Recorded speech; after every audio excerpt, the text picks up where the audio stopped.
The state of Florida is partnering with nonprofits to help ex-convicts stay out of crime. But an out-of-state atheist organization sued to stop them. Why? To answer that question, let's first understand the problem of recidivism in Florida. Recidivism is when an ex-convict commits a crime and gets arrested. It's a big problem nationwide.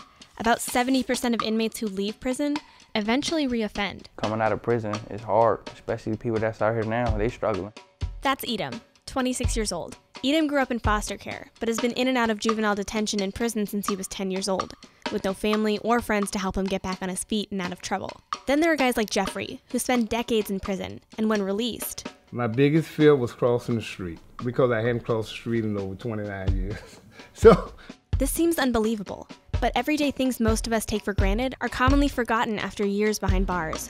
Longtime inmates are released to a new and rapidly changing society, weighed down with a criminal record and no money, no car, no job, and no support network. All they have is the expectation to build a law-abiding life. But the only thing they know, and sometimes the only way they can get ahead, is to return to crime. There has to be something, some organization that when men are released from prison to help to give them a hand up. Otherwise, statistics show that they're going to go back to prison. The state of Florida realized this in a 2001 study, where they found that one-on-one private and faith-based programming is often more effective than government programs in helping prisoners transition into society. And Florida was right. After over 10 years of partnership with private organizations, the state found that former offenders who join these programs reoffend or return to prison at only about a 15 to 20% rate, compared to the 70% failure rate by the state. This is where Prisoners of Christ comes in, a small nonprofit that helps ex-convicts re-enter society. In just the past 2 years, 90% of their guys have avoided crime, and 80% have jobs once the program is finished. That's nearly the same as the national average of college graduates. How do they do it? Prisoners of Christ is not a complicated ministry. We're about helping guys coming out of prison. When released from prison, many ex-cons end up at a bus station with $50 and a blue bag containing all their possessions. You can't miss them, and drug dealers don't either. So Steve sends a driver to pick the guy up as soon as he gets off the bus and takes him to a transitional home, where he'll spend the next 10 months with other guys who are going through the program. The first guys that are coming here are going to have fried chicken, mashed potatoes with gravy, corn, and biscuits. Then they will get with our office administrator, Gary Corwin, and they will begin the process of looking for a job. He will get them their email address. He'll get a resume filled out. Most of their staff are former inmates themselves, so I know I can relate to these guys. I give guys my cell number. I tell them, I say, look, man, if you hurting, if you going through something, call me, man.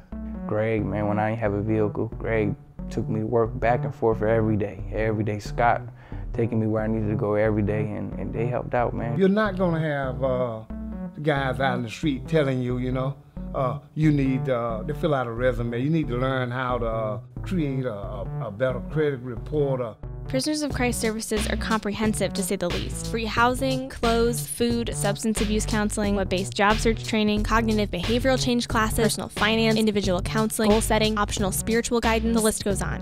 Those that successfully finish our program are those who are working full-time, have money in the bank and savings, have followed the rules, and have completed about a 10-month program. Essentially, Prisoners of Christ program is training for life, and at a fraction of the cost of a state-run program. So why the lawsuit to stop the state from partnering with groups like POC? Let's rewind. Prisoners of Christ. Did you get that?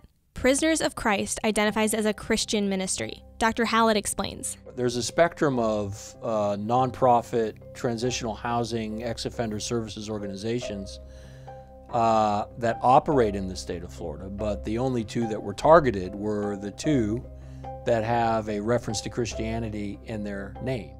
So the lawsuit claimed that when the state partners with a faith-based organization to reduce crime, then that's somehow illegal. This idea is based on Florida's Blaine Amendment, a law passed during a time of intense nationwide anti-Catholic bigotry in the late 1800s. The laws upheld state partnerships with Protestant organizations, but not Catholic ones, which were called too sectarian. And today, those laws get used against all sorts of religious groups.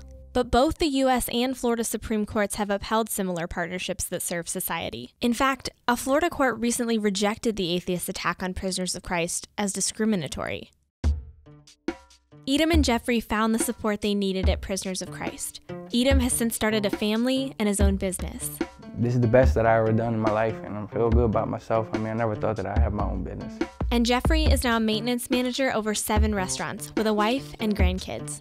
Everything that I always dreamed of while I was in prison, I am now in possession of, even including my little white dog, you know? The Becket Fund successfully defended Prisoners of Christ in court, so their good work can continue. But Blaine amendments are still used to marginalize religious organizations and the people they serve. And these programs won't be safe until those attacks lose too.